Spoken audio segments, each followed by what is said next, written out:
Welcome to the Rigger Gambling Show. I'm your host, Tate Frazier. We got a very fun show today. We got overreactions. We got Monday Night Football recaps. And, of course, we got the great cousin, Sal. Sal, good to see you, man. How are you on this Tuesday? Great to see you. What a first week of NFL football. I feel like they nailed the script, really, especially with the night games and that Sunday night game. And then last night with JJ. I think we'll probably talk about that, right? Yeah, of course, we have to. And speaking of scripts, Ben Johnson, he's great at opening the script, right? The opening drive looked great. The opening drive of the second half, that looked pretty good. But when he got off script, it wasn't too good. We'll get to the Bears in a second, but you mentioned the name, Sal. Let's start there. J.J. McCarthy, the takes were coming in hot early. This is not the guy. They gave up Sam Darnold. I can't believe they did this. Why? And then all of a sudden, he's a gamer. We all love him. These things flip very quickly, it seems. We're very much in an overreaction society. But your thoughts, your reactions to J.J. McCarthy's first start? Well, I'm proud of JJ. I'm also proud of myself for not being one of the 500 trillion people who said, this guy's garbage, right out of the gate, the first hour, 2 hours. Maybe it takes a couple hours for a college kid who comes in with an injury, sits out a year to get adjusted to the NFL. And he did just that. He was really good. First start, come from behind win on Monday night in front of Troy and Joe and right there on the road. Tough place to play. He's good.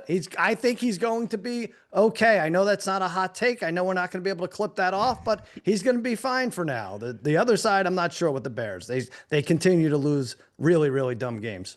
Yeah, let's make a quote card of that. He's going to be okay. Cousin Sal, let's aggregate that. Yeah, you think. That's right. It's not always sure. I will point out during the Manning cast, I was watching those guys, and Peyton Manning made a great point early on in the game where he was talking about the disguising the coverages, right, where they look like they're in man, but they drop back in a zone. So J.J. McCarthy got his first taste of NFL football, but again, he adjusted, he course-corrected. They go in and get a win, and in front of his friends and families from the Chicago area. So that was really cool to see.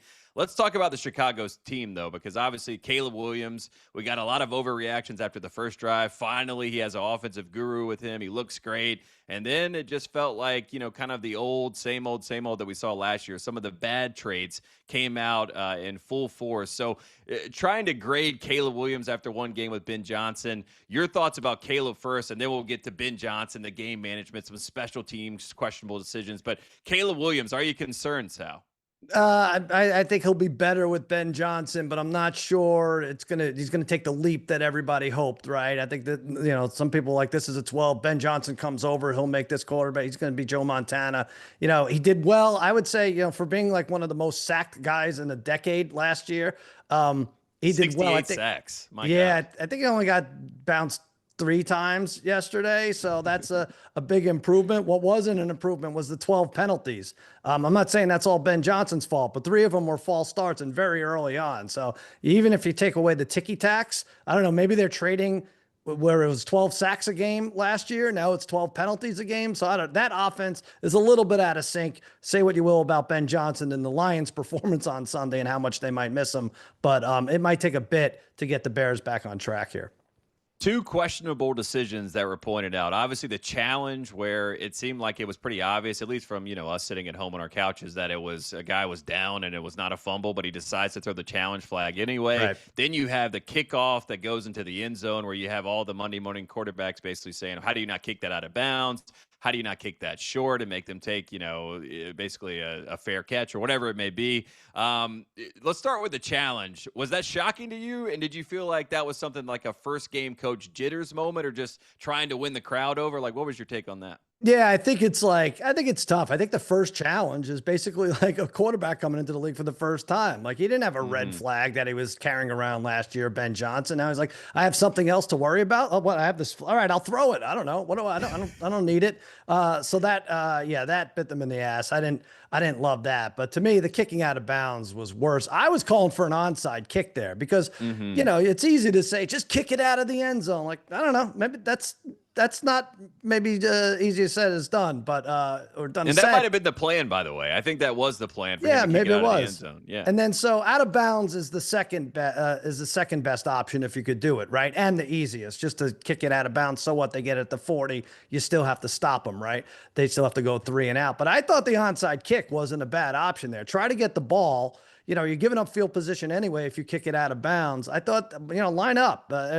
Troy and Joe Buck were like, they didn't bring up the onside kick at all until the last possible second when they were lined up to kick it deep. So I thought that was a mistake, but I feel like they lost the game by then anyway. Yeah, it was a literal red flag there with the challenge. I will point out that I do hate that you have to tell the other team you're going to do the onside kick. I like the surprise. I like the element of surprise, and I think that kind of takes away a little bit of it. Let's look at the playoff odds for the NFC North. Kind of fascinating right now. Packers have the 4th best Super Bowl odds, which is also fascinating. You got the Vikings, who look like a team that, should be on the same sort of run that they were last year based on what Flores' defense looked like last night. The Bears are interesting, fascinating, whatever you want to call it. So looking at the playoff odds in the NFC North, is there some team that you like, some play you like, Sal, looking at the futures? Well, you give the Vikings is interesting. It's -110. Coin flip either way if they make the playoffs. Go ahead, Tate. Yes or no? Do they make it? I think Vikings. They make it, yeah. I think they do. Yes. All right. This was a good enough win. Yeah. And then the Bears, the other way, is +290. If you think they're going to make it, they may have fallen back too much. It's hard to believe, though, the number that jumps out at me. The Vikings and Lions were so good last year, right? 13 and 14 wins. +290 the Vikings are, even after that win last night to win the NFC North. The Lions +410. Everybody, like you said, is Packers the rest of the way here. Well, I wanted to ask you about the Lions specifically. That's why I did not bring them up. So, obviously, this is a team that's trying to replace 2 great coordinators. We saw both those coordinators as head coaches. They lose, but they look good in spots, so that was encouraging. But are we a little bit concerned? Obviously, week 1 overreactions, we were joking about them before, but are we worried right now about Detroit? Yeah, Simmons asked me, what's the panic meter, 1 to 10? I don't even know such a thing. He loves the panic meter. Yeah. Oh, I love the panic meter. I'm going to have it behind the uncut cards behind me. I'm going to have a panic meter. I think it's, I said a 4, I believe. I still have high hopes for this Lions team. I think that offense is just way too talented to forget how to play football just because Ben Johnson left. On the other hand, Goff, you could see, was clearly out of sorts. His timing was off. I know, now the stats are going around. He only plays well for these 2 coordinators in his life, right? So that's a little concerning, but I think their defense is still good enough to keep them in these games. I still see them as a 10-11 win team. Yeah, the thing about Goff and with Ben Johnson is that Ben Johnson is, kind of the king of let's get the ball out quickly and let's let the yards after the catch speak. And it does feel like Goff was having to throw it a little bit more downfield, and I think some of that threw him off. And he's going to have to recalibrate kind of who he is under this new regime, but I'm not too concerned right now. Sal, let's flip it to college football. Obviously, we're talking about it. Yeah, let's flip it. We're talking about it on Ringer Tailgate. Come join us. We're having a good time. Michigan, Oklahoma, that was the ranked game of the weekend, the big game of the weekend. I wouldn't say it disappointed, but it wasn't quite the show that we all hoped it would be. Bryce Underwood did not throw the ball very much. Everybody was excited to see him. Felt like they reined him in a bit. John Mateer right now is the Heisman favorite amongst the experts. But do you think that either one of these teams can actually be a real contender? And let's start with Oklahoma. Do you like what you've seen so far from Mateer and that team? Yes, I do. I picked them when they were laying 5.5. I was like, something's up here. Something's really weird. But then you think about it, it's an 18-year-old quarterback going in a hostile environment. We talked about it in Oklahoma. Oklahoma kind of beat them up, 22 first downs to 12. Underwood, like you said, not much to show for. Even though they were playing catch-up football the whole time, he only completed 9 passes. It looks like he's going to need time to mature. He's 18, which is about 6 years younger than his average opponent taking snaps. But I do like Mateer. Didn't dominate, but did what he was supposed to. If you look at playoff numbers for these teams, Michigan's +490, not touching it. I think there's better in the Big Ten. Oklahoma +240, interesting, but also not touching it. They have tough games. They host Auburn. They go to Texas, Tennessee, Alabama, and then LSU at home to end. So I'm going to say no for both here. Yeah, you mentioned ketchup football. I like the mustard of John Mateer's footballs, man. He can sling that thing. So that is encouraging. Yeah, a little shake there for a pun. Let's talk about these 3 teams because they've looked. I mean, 2 of them at least have looked dominant, but the other one continues to play their schedule. We got Ohio State, Penn State, Oregon. Combined, they win this weekend 173-3. Oregon put Mike Gundy into blender. Of course, if you watch that game, Ohio State continues to do what they're doing. Penn State continues to play the little guys and win their games as they're supposed to. If you have those 3 teams, Sal, in front of you, obviously there's a revolving door of who's actually the number 1 team in the country. In your mind, based on what we've seen on the football field, who would you have ranked as number 1 right now? It's just so tough. I guess it's Ohio State because they won the premier matchup against Texas, and now everybody else, it's just wins over Austin Austin P left and right, or I don't even know. I don't know if everybody played Austin P. Hey, Austin P played. They played pretty good against Georgia. They actually did, right? They were the one that played well. 70-0, 34-0, 69-3 for Oregon. 60 race to 69. Tate, you may have to adopt Oregon as your favorite college team now. Go Ducks. Let's do it. I'm in, I'm a part of the family business. Shout out to Archie who's at those games. And I do like that Dan Lanning, this is a guy who lives off bulletin board material. We remember Coach Prime a few years ago, and he absolutely stomped them out. Mike Gundy before the game said that, he doesn't respect programs that spend a bunch of money. And then Dan Lanning said, you got to spend to win. And That's it was absolutely domination from the start. I'm going to get you a Phil Knight signed beer coaster, get you on your way to fandom. That's the way to do it. Hey, man, I'm a fan. I'm a fan of Oregon football. Always been a fan of Nike, so it's good news. A team that wears Nike, obviously. Illinois, they played at Wallace Wade Stadium, which is the last high school stadium that's left in college football. If you don't know Wallace Wade, go take a look. But Duke came out hot in this game, Sal. Looked like they were actually going to contend for a little bit, but a muffed punt kind of swung things in the favor of Illinois. Illinois ends up running away late in this game. Luke Altmaier looked like a real legit quarterback. I'm a big fan of this team. Brett Bielema working his defensive substitutions as he does, likes to game the game a little bit. So I ask you a simple question. Is Illinois for real, and do you think they can make the playoffs? Yeah, the state. I mean, you look at any map, you could see Illinois is for real. That's not a but no. Yeah, it is a state. That's right. I whiffed on this one. I had Duke plus the points. Duke's not a powerhouse, but this was a nice test for Illinois, and they ran away with it. You're right. They're another one you can get at 6-1 odds to make the playoffs. They're at Indiana, home for Ohio State. Brett Bielema and Luke Altmaier, they could find themselves in the Big Ten championship by accident. So that might be one you take a look at 6-1. That was a good performance last week. Yeah, and Duke's D-line, I mean, they have at least 2 prospects on their D-line. So this is not a team to really bet an eye at. I know that we don't think of Duke in that way, but they're a good team with some really good players and had some moments in that game that made Illinois reel a little bit. But again, they respond. They get a nice win on the road. And now, speaking of road wins, the first win for Bill Belichick in college football. We have to talk about it, Sal. Kind of under the radar.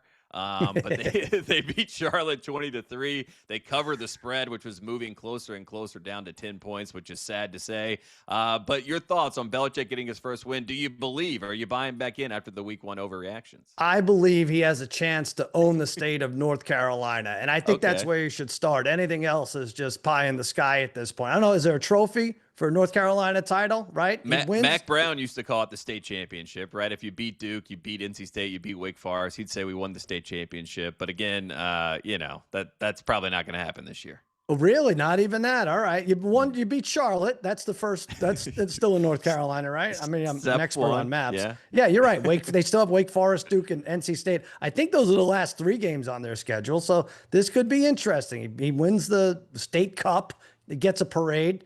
Jordan can arrange the balloons, and you get to be Grand Marshal. That'll be fun.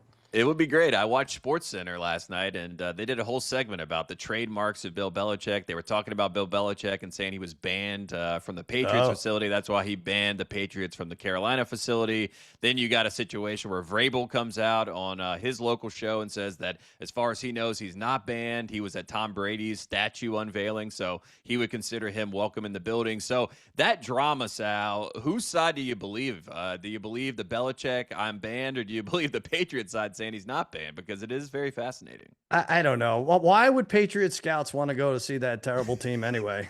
The point of scouting is to pick up pros, right? I'm sorry. But based on the Patriots' last draft, Sal, I mean, they didn't get many pros. So that's true.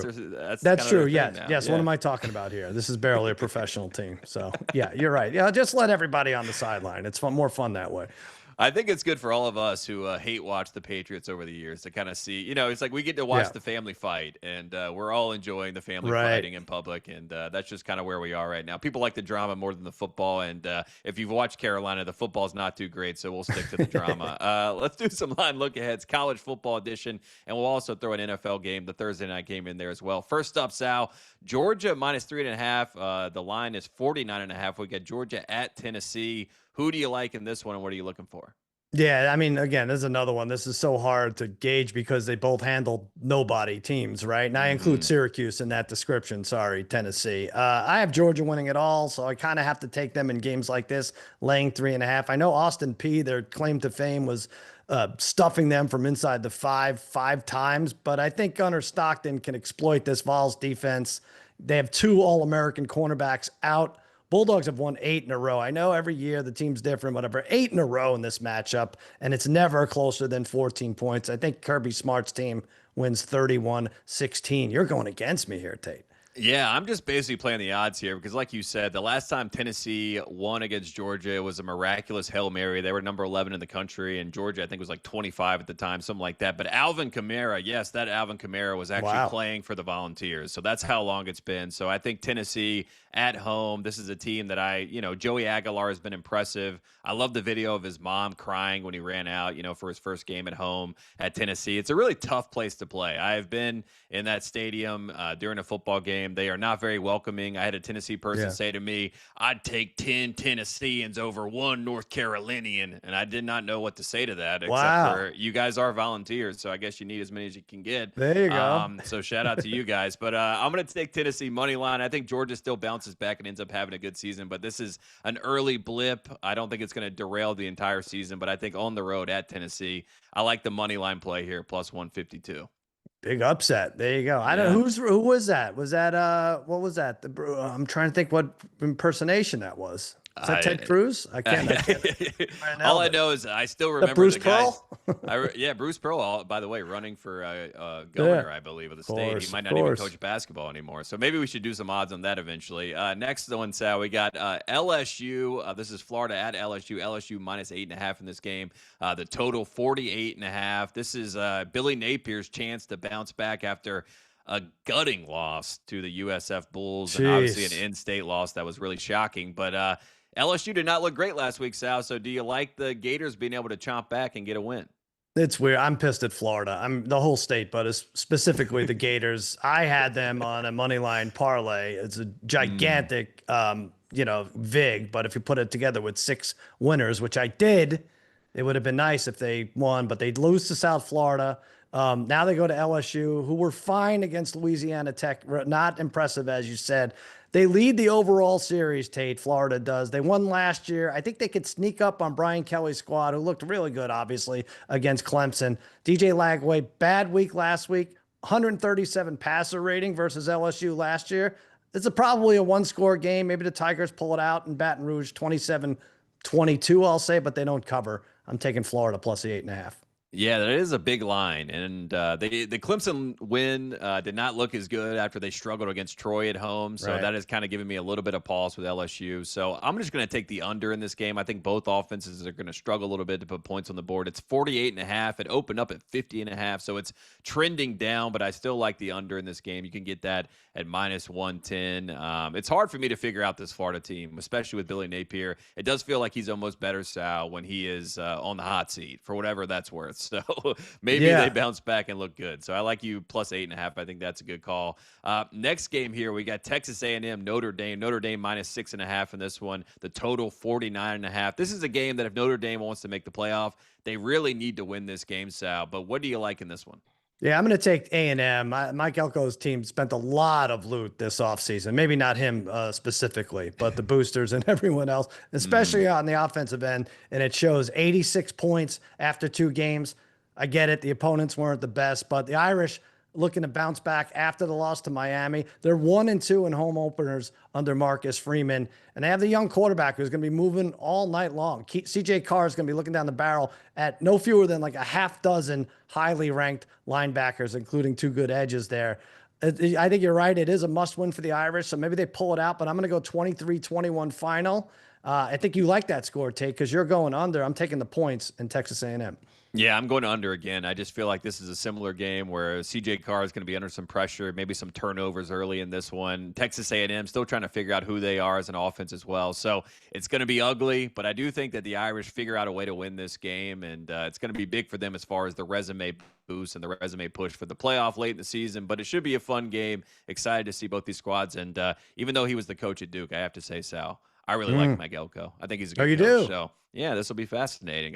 Next game, line look ahead. We had Clemson. This is a noon game. This was my trap game of the season that I circled preseason. We got Clemson minus 3.5.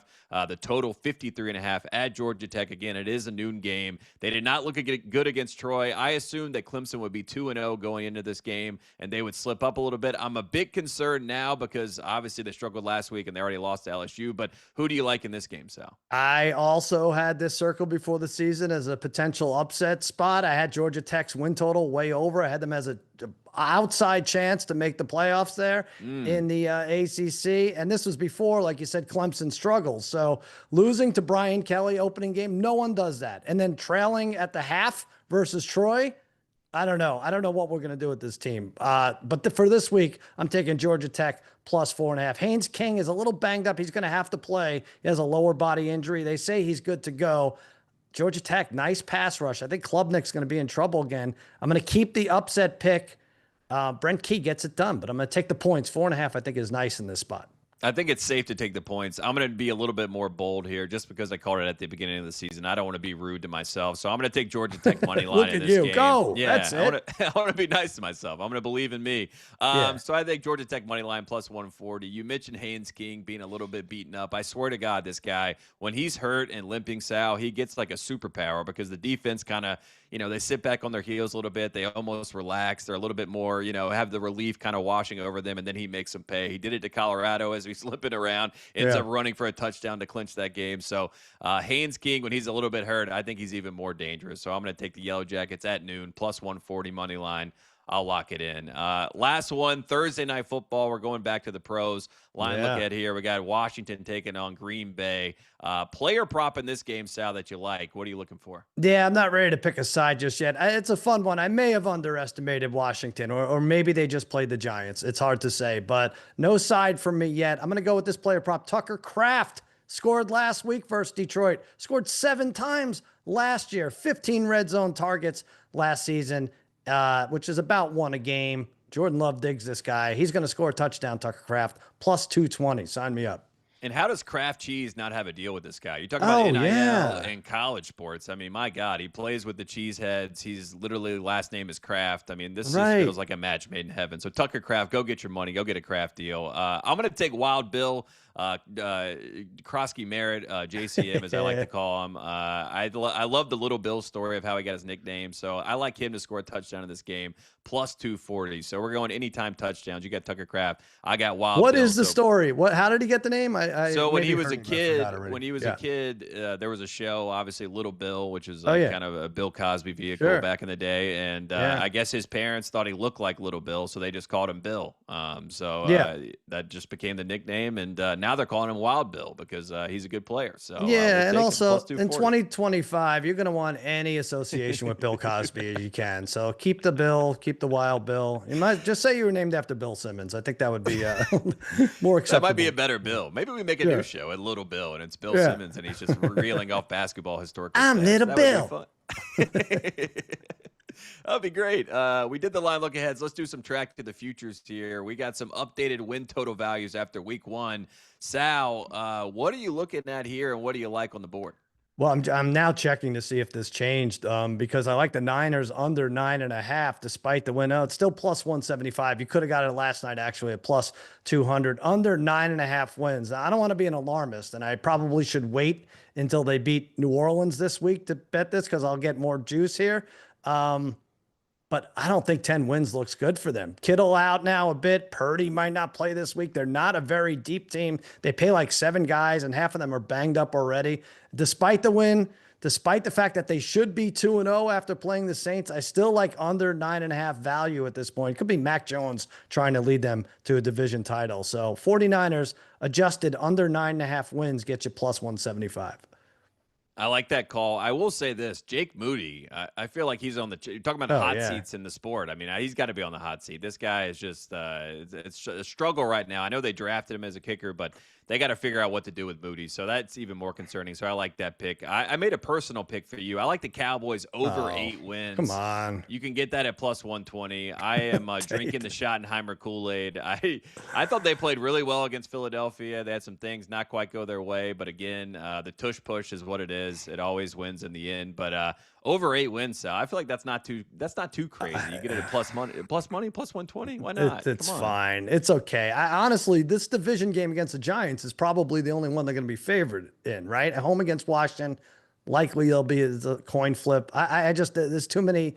The problem is there's too many better teams on the schedule than us. I'm going to lay it out flatly, Tate, for them to go 9-8, but whatever. It's fine. Someone just muted my microphone, by the way. Like after I make the Cowboys pick, I don't know if Jerry Jones just got in. Good. But yeah, I just got muted. So they don't want me to give out this pick because they know it's a winner, Sal. So I think that's even more encouraging. So really? Well, I hear you loud and clear, unfortunately. Yeah, I think you're going the wrong way, but fine. Good enough.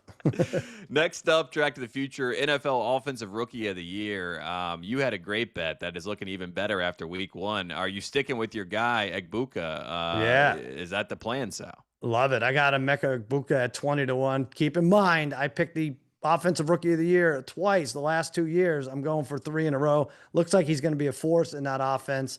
McCarthy not eligible, though. Interesting. I feel like that's different than any other sport. Like if you got a baseball player who's injured, even Ben Simmons, plays 2 Blake weeks. Griffin. Yeah, right. Basketball, same thing. But McCarthy not eligible, which makes all these guys a little attractive here. It is Genty as the favorite, right? And then was it? I'm sorry. And then Ward Carter second as well. Well, no, that's defensive. Oh yeah. Yeah. Come on, let's get what? No, it's. I forgot they split them. Yeah, they split it up. No, it's. I'm trying to think here. Yeah, it's. They go Genty plus 270, Cam Ward plus 500, Tyler Warren plus 750, and then my guy Egbuka plus 900. Which way are you going? I'm going to go with Travis Hunter still. I just feel like there were some plays in that game where I feel like he's going to, break one loose for a touchdown. I do think that the kind of push, the Adidas campaign he's got going on with Trevor Lawrence, I think the Jags are going to win that division, and I just think they're going to get a lot of push late in the season. And when his shoulder gets all the way right and they're throwing him in, kind of playing outside corner, maybe he gets a couple picks, some turnovers, some big plays. I just feel like it could spin where, Travis Hunter is able to get his name out there, get some recognition. And at plus 2,700 right now, Sal, feel like why not just, So take that's that defensive. Value. Just so we know, that's defensive player of the year. Yeah. He's going to score touchdowns on offense, and he's also going to make plays on defense, and that's going to inform people to say, why is he not the offensive rookie of the year? Maybe he's both. Maybe okay. you do it this might be a dumber bet than the Cowboys, but I'll let you do whatever. How are you going to learn otherwise? He takes like 9 snaps on offense. I'm not sure. I will say this. When it comes to Egbuka, I love the story of Mike Evans saying in the huddle, he basically called a shot for the game-winning touchdown. He went in the huddle and was like, I want to run this post route. And Mike Evans was like, the guy was so sure of it. I was like, yeah, let him do it. And then they throw it up and he scores a touchdown. So, I like the pick. And for the value that you got him to start the season, it's a great call. So, he could thank me. Listen to Sal. He's on the right side of history, so he could thank me later. He's going to win Rookie of the Year. There's no doubt about it. Yeah. I love that. Last one, track to the future, number 1 seed in the AL. We're both going to agree on this. But you like the New York Yankees, correct? I do. I think your team comes on strong at the end. They're only 2 games behind Toronto, and I feel like they have the easiest schedule out of the 3 or 4 competing teams for this number 1 seed honor. Everyone is like 4-6 or 5-5 in their last 10. The Yankees have won 7. I think they do well against Detroit and Boston. Then 3 versus Minnesota, 3 versus the White Sox, and 7 against the Baltimore Orioles. Very doable. I think they know when to turn it on. And plus, they got to build, and then they have to swoon. And then there's the Fire Boone cheers, which we've gone through like 5 rounds of that just this year. Yeah, plus 330 for number 1 seed. Aaron Boone got fired for going to the Monday Night Football game at Carolina. His kid is at Carolina. Yankees fans were not happy to see him there. They're like, "What is this guy doing?" It's a stretch run of the season, so he got fired last Monday as well. So Aaron Boone always fired a lot, always on the chopping block. Him and Mike McDaniel battling out to see who's the most fired that's still coaching right now. You would think Belichick would ban a Yankee from the sideline as much as his own former scouts, I would say. Maybe he's turned all the way on Boston. He's banned from the facility now, and he's like, you know what? I am a Yankee fan. By the way, Sal, we got a lot of connections to the Yankees. George Steinbrenner, his daughter went to North Carolina. You got Aaron Boone's kid at North Carolina. The stadium, the baseball stadium, is Steinbrenner Stadium. So, a lot of ties there to the Yankees. So I'm going to to go with the Yankees as well. +3. Yeah, that's good. Let's take that +350. Speaking of taking things, we're going to take a quick break if you're listening to the podcast. And when we come back, we've got the legend himself, Bryan Curtis, our guy to come on the show, and he's going to do some over-under reactions. And we're going to talk Arch Madness a little bit. So stay tuned. If you're watching us live, we're going to take a little bit of a beat here. Don't be alarmed. We're just going to stop down, and we'll be right back after the break.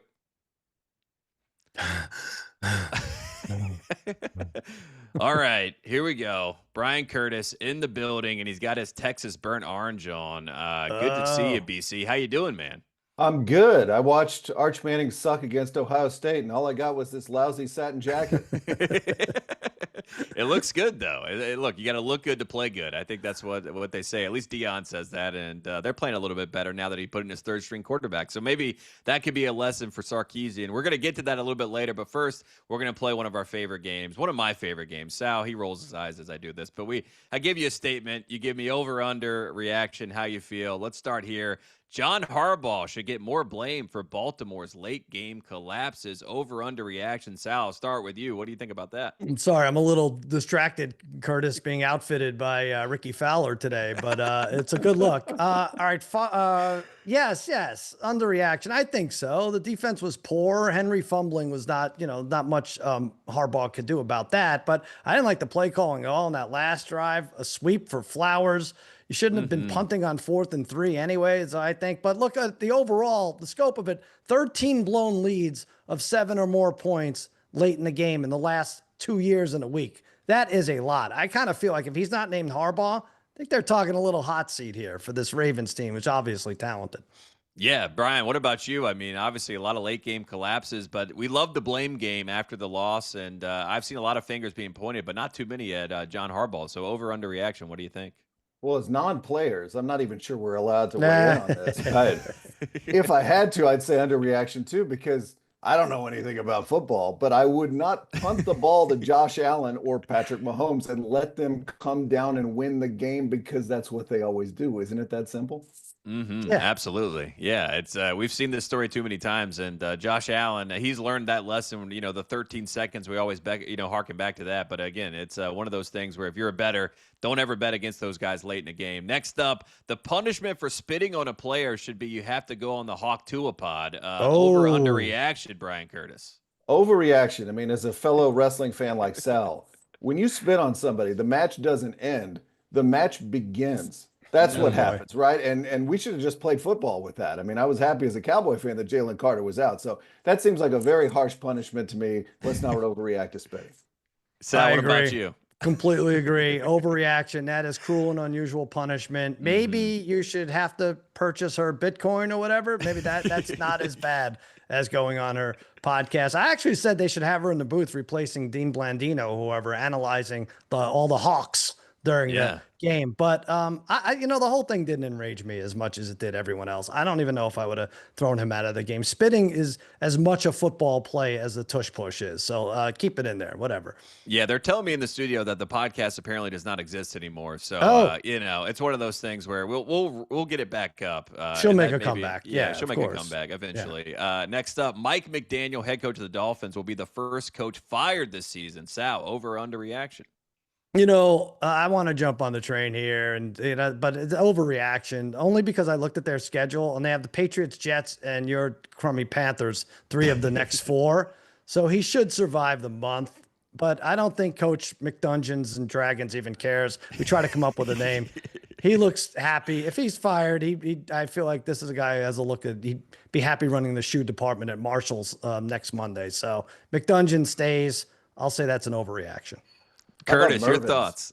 Shoe department. Is Mervin still with us? I lose track of all the big box stores, McMervin? Should we call him McMervins? Yeah, there you go. That's a good one, yeah. I kind of like that. I'm going to go underreaction because I'm really rooting for this because this has got to be the biggest ratio of smart football people complimentary tweets about a coach versus actual wins on the field. I just think that's just incredibly funny if it happens.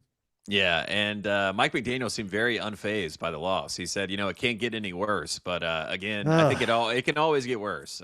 Just never think that it can't get any worse. He was talking about how we were all going to die this summer, so that I feel like would be worse. But should we be celebrating? Yesterday was a year since Tyreek Hill's last 30-plus yard reception. Should we have a cake? We should have a cake in studio, but that seems insane. That alone might be a fireable offense that you can't get a guy like that, a 31-yard catch. Yeah, Tyreek Hill yelling at him on the sideline, but then it said he wasn't yelling at him. It's all very strange. It's crashing out. Yeah. Speaking of strange, next up, Jackson Dart will be dating Sierra by October 1st. Over or under reaction, Bryan Curtis? See, I'm going to go overreaction because people are talking about Russ is going to get benched during this game. I'm like, does Jackson Dart want to come into the game? Does he want to pull a Scottie Pippen and be like, actually, I saw that offensive line with that Andrew Thomas. I'm all good for the whole season, not just through 3 or 4 weeks, but no need to put me in at all. This, you get fired. We'll talk next year.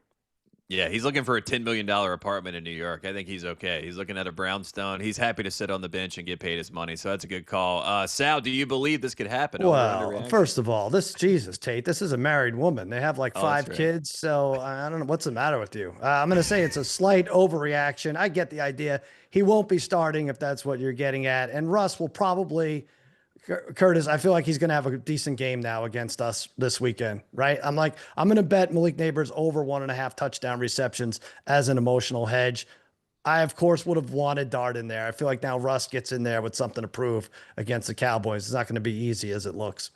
Yeah, it's going to be. I feel seeing Deron Bland's the back of his jersey. I just feel that's happening a lot during this game. Right.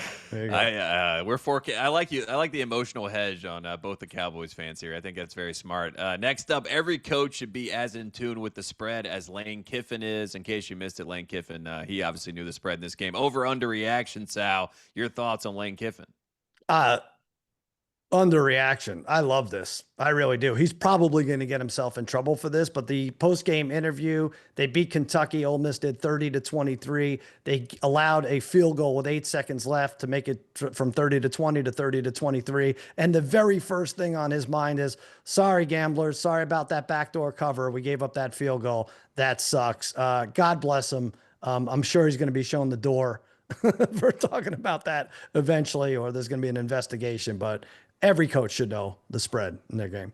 Yeah, Curtis, what about you? This is kind of the perfect example of gambling kind of spreading into the games themselves. Over or under reaction? Under reaction, and I'm with Sal because if he gets shown the door, he's going to be so good on game day or wherever he winds up. Yeah. He's got that kind of offhand delivery, which isn't really television, but he's more interesting in a sideline interview than Nick Saban is in a 3-hour pregame show. So under. Love Lane Kiffin as a TV guy. Yeah, put the headgear on, Lane. We need you back out there on TV. That'd be great. Speaking of college football, next up, South Florida should be ranked in the top 10. They're ranked number 18 according to the AP after beating 2 ranked teams already this season. Over or under reaction, Curtis? What do you think? It's an overreaction to me. And I'll tell you, I only go on one thing here. Their game against Miami this week is on the CW. It's by Tom Brennan. My favorite channel. Yeah. So I know they're not for real just because of that. Yeah, I hope Ryan Leaf is calling that game. Sal, over or under reaction? Your thoughts on USF? I'll say overreaction also. They killed me, though, USF. I had Florida money line. We talked about it. That Grammatica, the grandson of whatever, the son, whatever, but the game winner drove me nuts. So many Grammaticas. Celebrating. Too many Grammaticas. But, yeah, like Curtis said, they play Miami this week. They pull that one out. They're ranked top 10 for sure. But for now, the Bulls can be outside of that, I think. Yeah, they're trying to ruin everybody's season down there in Florida with Miami coming up this weekend. Next up, lightning delays. We've seen a lot of them, both in the pro and the college level. And I say to you guys, lightning delays in sports are overrated. Sal, over or under reaction? Yes, underreaction. I did some research here, courtesy of AI. 1 in a million on any given day that you get struck by lightning. 1 in 15,300 in a lifetime that you get struck by lightning, and 90% of lightning victims survive. Let's play ball. Enough of this. I don't need to find the channel for Jags Panthers when it should have been over an hour and a half before because my 4 box has all the 4 p.m. games. So it's fine. By the way, the fans are still in the stands for this. At that Florida game, like there was probably 8,000 fans in the stands. So what do we care about the players more? Is there enough room by the concession stand to have like 60,000 fans huddle up while the lightning subsides? I'm against the lightning delays. Yeah, the natural defibrillator. The over under reaction. What do you say, Curtis? Well, I'm not sure. We're saying it's overrated. It's overrated. Yeah. The delays are overrated. The 30 minutes, you know what I mean? Then you got to get 15 minutes of warm-up time. It's too much. I felt during the Thursday night game, I thought of Sal because as a comedy writer, you have an hour and you're like, Jason Garrett, you got this. I mean, you just go out there and entertain the people. Yeah, that's true. Yeah, that is a point. Yeah, I thought they did a good job, by the way. They kind of kept me engaged for that hour-long break, but a lot of times I was just like, I can't believe we're waiting for this. I'd rather get struck by lightning than listen to Jason Garrett filibuster for an hour. So it's a toss-up for me. I like that. I think that's an underreaction. Last one. We will someday soon find out that a few of these Karens at baseball games are actually setups. Over or underreaction, Curtis? Do you believe that they are? Well, I believe everything is AI now, and I'm not sure because I saw some people tweaking up the clip where she turned into Gollum and she was holding one of the rings from Lord of the Rings. That's not real, right? No, that one is real. Some of the others are real, actually. Yeah. So whatever the answer is there, that's what I'm going with.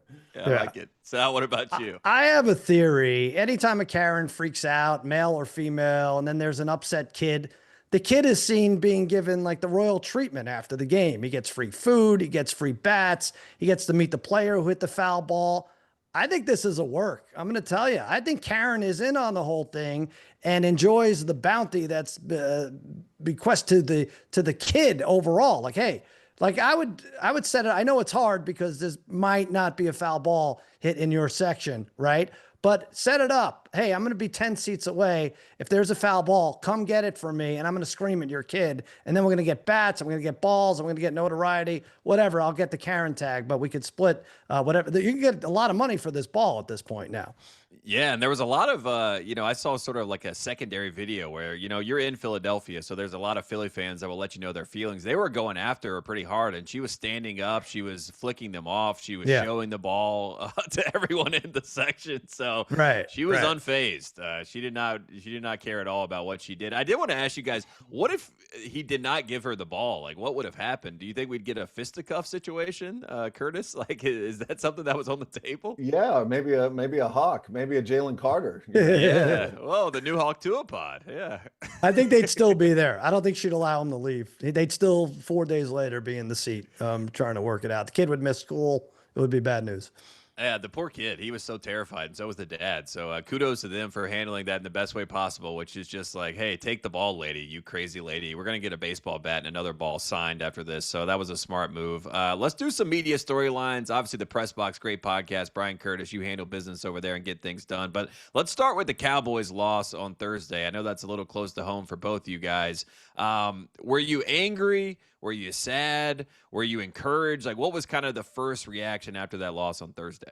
I was actually slightly encouraged because if you're going to have a crappy season, at least be able to score some points. I mean, that's the thing, like last year's Cowboys team was just incredibly boring after Dak got hurt, and those games were really hard to watch. So I'm like, okay, if we get George Pickens to run a route when he's not the primary receiver, that'd be nice. We get CD to kind of hold on to a couple of balls.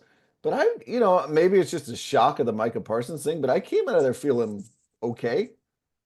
Okay. I mean, that's better than bad. Yeah. Sal, what about you? Do you feel okay? A little encouraged? I was okay before the game losing to the Eagles, but then you got the best defensive player is out for spitting on Dak. And by the way, if that's a thing that goes on the rest of the year, fine. I would like that as a little handicap. And from that point on, forget it's the Eagles. Like, we should have won that game. Like, that's what bummed me out. We didn't do really anything stupid. Sanders fumbled, but he also had a 50-yard gain. So that's kind of like a wash. I just feel like, we checked all the boxes. Shanahan didn't kill us. Nice clock management first half. Eberflus didn't kill us in the second half. The defense played well. Dak looked strong, right? Aside from the one turnover, it wasn't bad. I think you have to win games like that. So I didn't feel great about it because I know, Curtis, we're going to play stupid down the road, maybe even 4 days down the road against the Giants. I love Tate say he's drinking the shoddy Kool-Aid because the Cowboys really do have the feeling of youth sports right now. Yeah, I'm drinking the shoddy Capri Sun after the game and eating a chocolate chip cookie. That's the way this whole franchise feels right now. Yeah, I like that Jerry was already kind of doing a little bit, even though they lost, he was already doing kind of a victory lap about Schottenheimer. He's like, look how much better he managed the game. He's like kind of feeding into the storyline of, their mom is so invested and they're kind of doing it for dad. And, Marty Schottenheimer's kind of beloved by everybody. So Jerry's drinking his own Kool-Aid as always, right, Bryan? He's always doing it. And, we always talk about Jerry loves to be the center of attention. He wants to be the main character in the storyline. That's all true. But let's not underrate how much Jerry just does not have a plan. I mean, this whole idea of, really this whole season was about run defense. That's why we got Kenny Clark. Like, what? Where did that come from? Why? Why would we suddenly decide that? And that's the part about Jerry to me that I always appreciate. Just it's all situational. Whatever a microphone stuck in my face, I'm just going to come up with an answer. Whatever answer pops into my head to basically get rid of the question. Listen, we have to root for them, Brian. We're locked in, but Tate doesn't have to bet them over 8 wins, for God's sakes. Like, I don't know. I believe.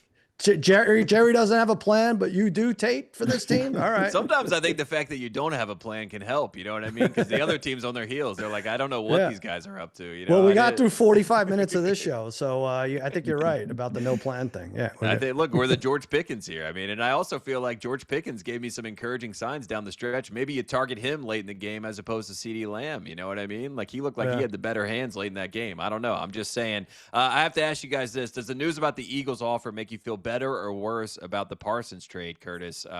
Because this kind of came out after the fact, and obviously Parsons looked pretty good in game 1. You're going to do something that's 95% insane. Shouldn't you just do something that's 100% insane and trade to the Eagles? Now you're talking Jerry's language. Yeah, we're doing the Reggie White comps. I mean, you guys see Boys to Men do the anthem before the Thursday game. One of them was wearing a Reggie White jersey. I mean, let's go full Reggie White. Let's trade him to the Eagles. Take the best deal. Who cares at this point? I like that take. When I first saw it, I was like, oh my God, all right, he's not completely insane because he didn't trade him to our division rival. But then the more I thought about it, it's like, there would have been a team that offered this somewhere, right? Why didn't get that deal somewhere else? Do it. I'll tell you this. I have a theory that, he's so hated, Jerry Jones. If you're a GM of another team, just make something up. I mean, we're taught now you can lie on social media. It's fine. There's no repercussions, right? You could go pretty high in AI. All the way to the executive branch. But yeah, I think if you're the GM of Denver, say we offered the Cowboys 4 first-round picks and they didn't take it.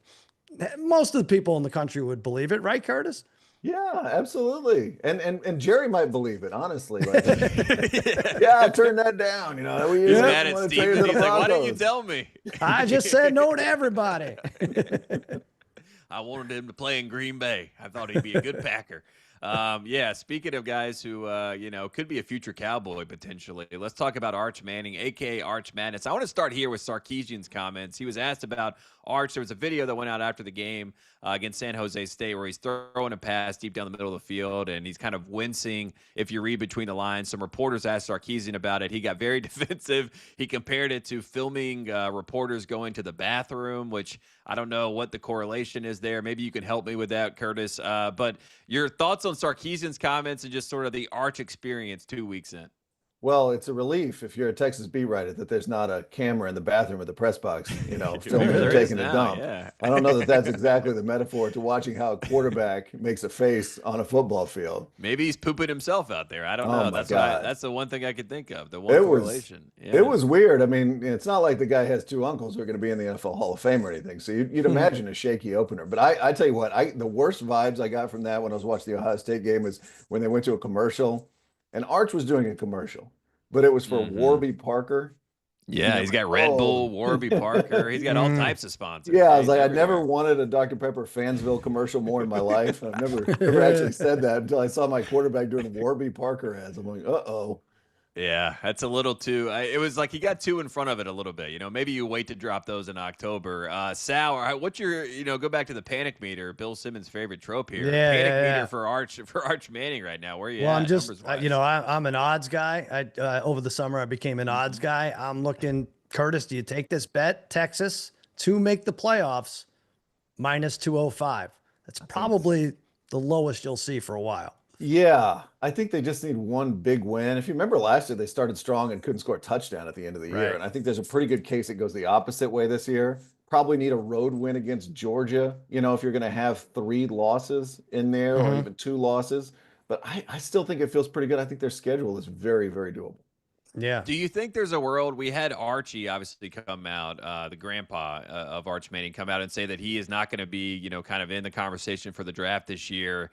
Is there a world in which that's a good thing for Arch? And that was sort of the most truth-telling we've kind of got from the Manning side and kind of the media side in general. Do you think that's a good thing, Curtis, if he's kind of locked in for 2 years there as the Texas starting quarterback?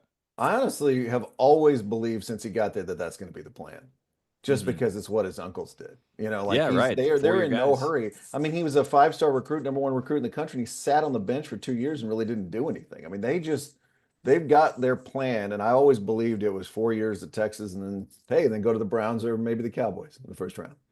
Or Yeah, the I think Saints, maybe. we have a nice sample size here with players who started 13 games.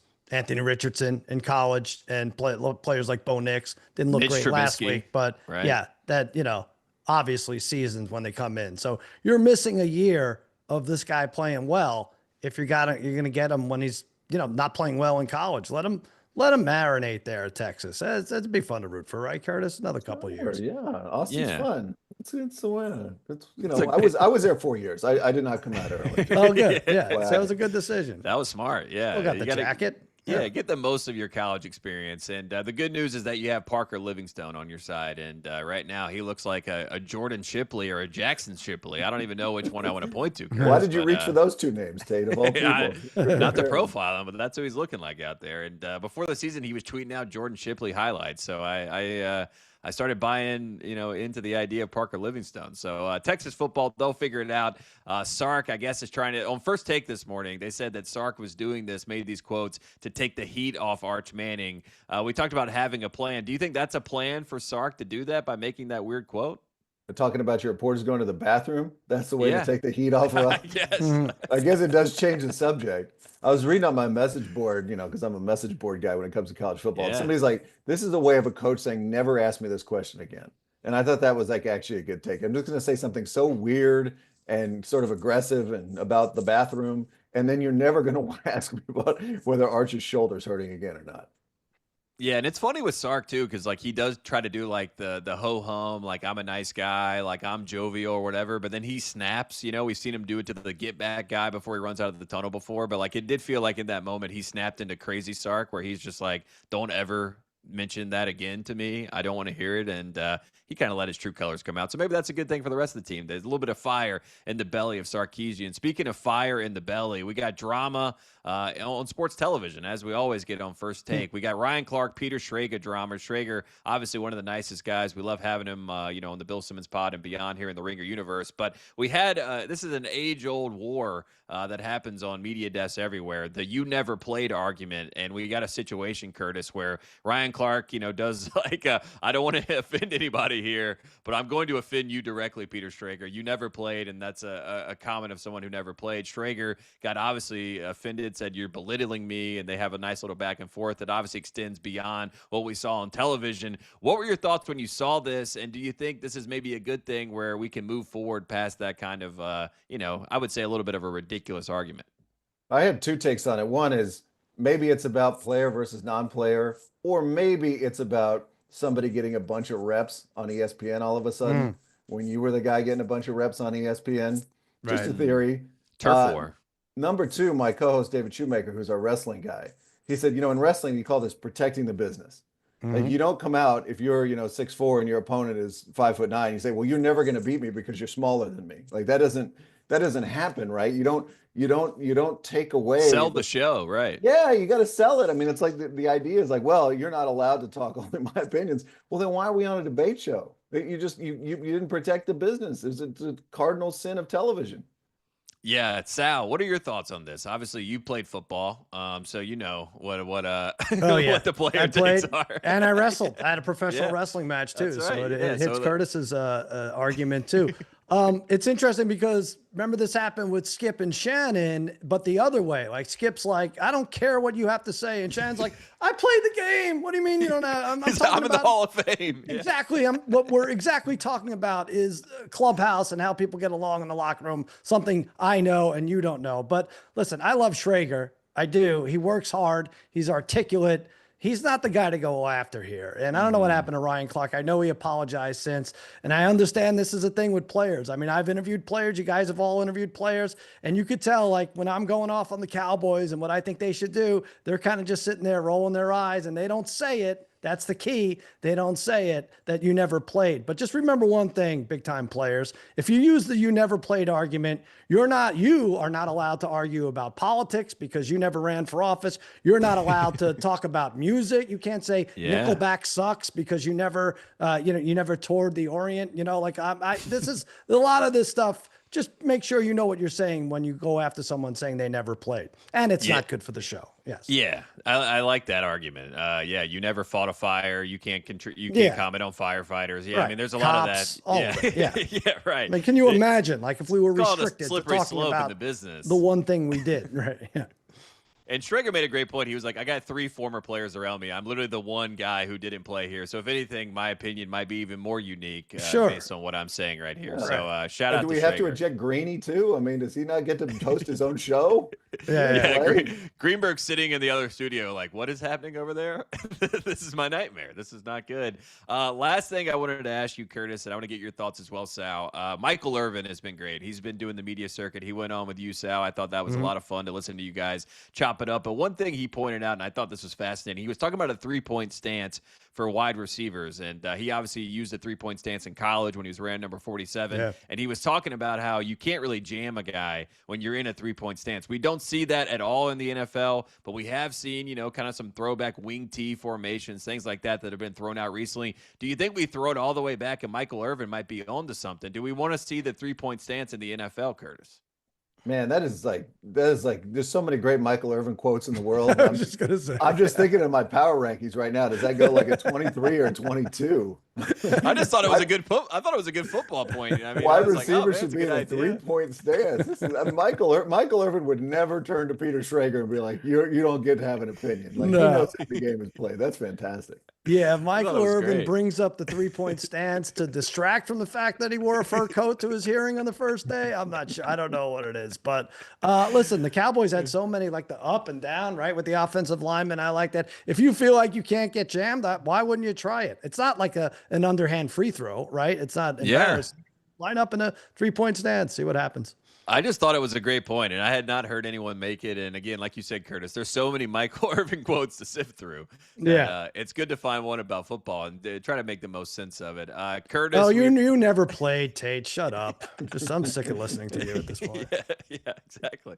That's the argument. It hits every time at first. You know what I mean? You got to get some pushback after that. Curtis, we appreciate you coming on the show as always. Where can everyone find your work? And then we'll let you go enjoy the rest of your day, man. Press box Monday, Thursday, Shoemaker on Monday, Joel Anderson on Thursday, and articles on theringer.com in between. Yeah. There you have it. Go Cowboys, go Longhorns, go Satin Jackets. Let's go. Go boys. Go to sleep. I love it. Curtis, we appreciate you coming on as always. If you're watching us, we're going to take a quick break. If you're listening, we're also going to take a quick break, and we'll be back. And we're going to do our best bets for Tuesday night. We'll be right back after the break. All right.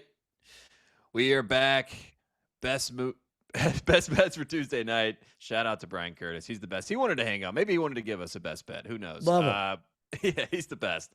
It's nice, Sal, for you to have somebody be on your side when it comes to the Cowboys talk. I know you take quite a few shots from our guy Bill Simmons on Guest the Line, so I'm happy that you have an ally in the backfield there with you. Best bets for Tuesday night. Last week, I did not do so hot. Unfortunately, I bet on, the Padres, which is a cardinal sin. It went back to backfire on me. But our first week, we were doing great, Sal. But Tuesday night, best bets. What do you see tonight? Let's hit them both today. I'm going to go A's, dime in a couple weeks. Tate, these will be playoff games. This will be fun, right? Your beloved NBA and college basketball will be starting. But right now, we do have some, these are some crucial matchups leading up to these wild card and division winning quests here. I'm going to go A's. It was plus 100. It's minus 106 now over the Red Sox. Yeah, they didn't do well against Crochet yesterday. He shut them down, but I think they bounced back. They have Jeffrey Springs on the bump from Belmont, North Carolina. Love it. Where Tate lost his virginity in a Bojangles parking lot. I know we're not supposed to say that, but he has 10 wins. He has a respectable 1.18 whip.